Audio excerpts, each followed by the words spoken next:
miliki. Setiap anak-anak Tuhan harus bertumbuh, saudaraku, bertambah-tambah dewasa.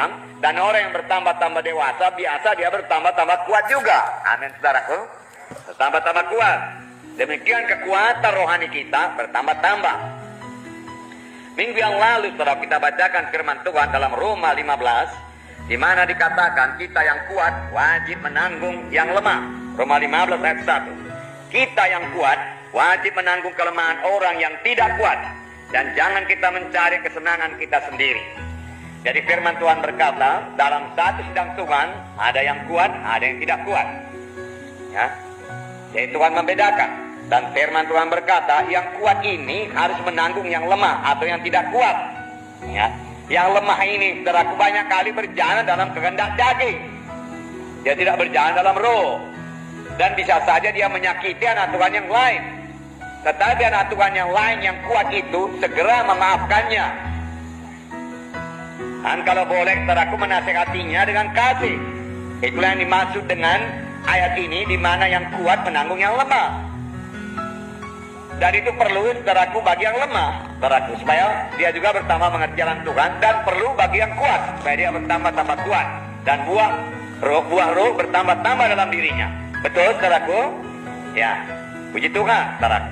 Sekali lagi di sini dikatakan dalam 1 Tesalonika 5 ayat 14, belalah orang yang lemah, dikatakan.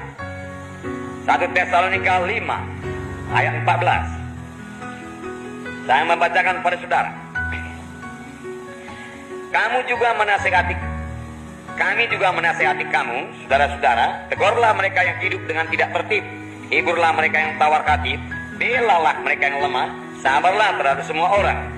Ada beberapa di sini dikatakan, saudaraku, dari tugas anak-anak Tuhan yang kuat, ya, kuat rohaninya. Tegurlah mereka yang hidup dengan tidak tertib, hiburlah mereka yang tawar hati, belalah mereka yang lemah, sabarlah terhadap semua orang. Sabar terhadap semua orang, belalah yang lemah, membela yang lemah. Nah, sekarang apakah yang dimaksud Tuhan, saudaraku, dengan kuat rohaninya dan lemah rohaninya, saudaraku? Tentunya yang dimaksud bukanlah kekuatan fisik, saudara. Bukanlah kekuatan badani. Tentunya, seperti saya katakan tadi, orang yang kuat rohaninya adalah orang yang sudah dewasa juga rohaninya. Contoh seorang yang kuat rohaninya, mari kita melihat Yusuf, perjanjian lama, Kejadian 39. Saudaraku, Yusuf disertai oleh Tuhan. Yusuf dipanggil oleh Tuhan dengan satu panggilan yang luar biasa. Tuhan memberikan satu visi yang luar biasa kepada Yusuf melalui mimpinya. 2 kali mimpi itu diberikan Tuhan kepada Yusuf, saudaraku, dan Tuhan akan menggenapkannya. Dan Yusuf tetap berpegang pada visi yang daripada Tuhan itu. Dia mau sampai kepada panggilan Tuhan. Dia mau sampai kepada visi yang diberikan Tuhan kepadanya. Oleh sebab itu, saudaraku, dia menyangkal dirinya. Saudaraku, tanpa penyangkalan diri yang sungguh-sungguh, kita tidak akan sampai kepada panggilan Tuhan, saudaraku. Sebab tanpa penyangkalan diri, kita tidak akan mungkin berdoa dengan teratur, tidak mungkin membaca Alkitab dengan teratur, tidak mungkin melayani dengan teratur, saudaraku. Kita harus menyangkal diri kita. Saudara bertanya kepada saya, di manakah penyangkalan diri Yusuf pada saat ini? Saudara tahu cerita Yusuf, saudaraku. Tetapi, saudaraku, dia tahu jalan Tuhan. Jalan Tuhan bukan jalan membalas dendam. Oleh sebab itu, saudaraku, dia menyangkal dirinya. Dia kuat rohaninya, saudaraku. Dia tidak pikirkan, saudaraku, untuk membalas dendam kepada saudaranya. Dia tidak ada waktu untuk menjadi sakit hati. Dia bekerja sebaik-baiknya di rumah Potifar itu, saudaraku, sehingga pekerjaannya diberkati Tuhan, saudaraku. Amin, saudara. Haleluya. Nah, inilah yang terjadi kepada Yusuf. Saudaraku, kemudian Yusuf, saudaraku, juga menyangkal dirinya, ya. Dia tidak mau, saudaraku, jatuh pada hawa nafsunya. Kejadian 39, kita baca ayat 7 sampai 10. Mari kita baca bersama-sama. Kejadian ayat 7, ya.